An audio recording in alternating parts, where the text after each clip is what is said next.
अगले ही दिन से रामलाल महल के मुख्य प्रवेश द्वार पर पहरा देने लगता है, परंतु अपनी एक कमजोरी की वजह से वो रात में जाग नहीं सकता और मौका मिलते ही वो झपकी ले ही लेता था।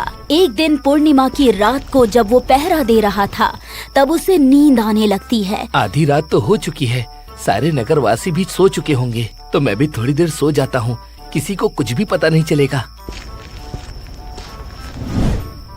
चलो रामलाल, थोड़ी देर सो जाओ। ये बोलकर रामलाल सो जाता है और थोड़ी ही देर में रामलाल को सपना आता है। सपने में राजा विक्रम के मुख्य सेनापति रात के अंधेरे में एक सुनसान जगह पर राजा सौमित्र के गुप्तचर से मिलता है। कहो गुप्तचर, क्या संदेशा लेकर आए हो? राजा सौमित्रा ने आपके लिए संदेशा भेजा है कि 2 दिन बाद वो इस राज्य पर हमला कर देंगे। आप बागियों से मिलकर विक्रम राजा को बंदी बना लीजिएगा, फिर वो आपको इस राज्य का राजा बना देंगे।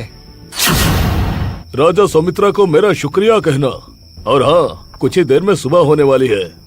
अभी तुम्हारा यहाँ से जाना खतरे से खाली नहीं है, इसीलिए आज के दिन तुम पुराने महल में आराम करो। कल रात होते ही तुम यहाँ से चले जाना। गुप्तचर संदेशा देकर चला जाता है और रामलाल की आँख खुल जाती है।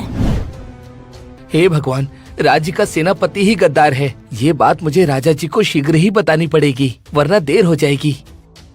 अगले दिन सवेरे राजा विक्रम अपने सेनापति और दरबारियों के साथ दरबार में बैठे थे। तभी एक सिपाही आता है। महाराज की जय हो।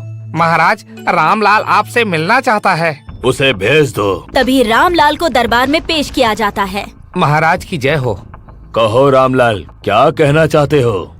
महाराज, बात जरा गंभीर है, सबके सामने बताना उचित नहीं होगा, इससे मेरी जान को खतरा है।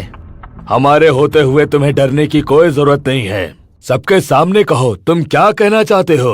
तभी रामलाल सेनापति की ओर इशारा करते हुए बोला। महाराज, सेनापति करण सिंह गद्दार हैं। वो पड़ोसी देश के महाराजा सौमित्रा से मिलकर आप पर हमला करने की योजना बना रहा है। महाराज, आपको बंदी बनाकर सेनापति खुद यहाँ का राजा बनना चाहता है। महाराज, और ये सब तुम्हें कैसे पता? महाराज, कल पूर्णिमा की रात थी और कल रात मैंने एक सपना देखा जिसमें सेनापति दुश्मन के गुप्तचर से यही बात कर रहे थे। क्या बकवास कर रहा है मूर्ख?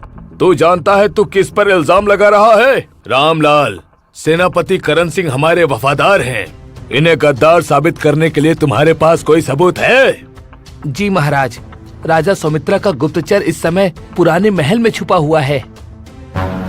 उसकी गिरफ्तारी ही सेनापति की गद्दारी का सबसे बड़ा सबूत है। महाराज, सिपाहियों, इसी वक्त पुराने महल की तलाशी ली जाए और अगर वहाँ सौमित्रा का गुप्तचर हो तो उसे फौरन गिरफ्तार कर लिया जाए और तब तक सेनापति करण सिंह को बंदी बनाया जाए।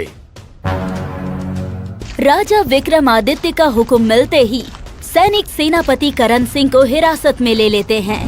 उधर सिपाहियों के साथ खुद राजा विक्रमादित्य रामलाल को लेकर पुराने महल में जाते हैं और गुप्तचर को गिरफ्तार कर लेते हैं। वाह रामलाल, तुम्हारे सपने की वजह से मुझ पर आने वाला संकट टल गया और राज्य का गद्दार भी पकड़ा गया। हम तुमसे बहुत प्रसन्न हैं रामलाल। शुक्रिया महाराज। मगर एक बात से हम तुमसे नाराज भी हैं। मैं कुछ समझा नहीं महाराज। तुम दरबान हो, रात भर जागकर महल की रखवाली करना तुम्हारा कर्तव्य है। ऐसे में अगर तुम सो जाते हो और उसी वक्त रात को कोई मुझ पर हमला कर दे तो? मैं माफी चाहता हूँ महाराज।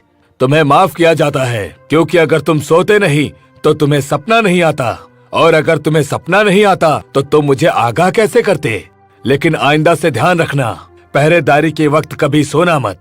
जी महाराज। इस घटना से ठीक 1 महीने बाद फिर पूर्णिमा की रात आती है और उस वक्त भी रामलाल पहरा दे रहा होता है। पहरा देते देते आधी रात हो जाती है। तब रामलाल सोचता है, खड़े खड़े थक गया हूँ, थोड़ी देर बैठ जाता हूँ। रामलाल बैठ जाता है, मगर पूर्णिमा की रात को उसे सपना आना तय होता है, इसलिए बैठते ही वो खर्राटे लेने लगता है।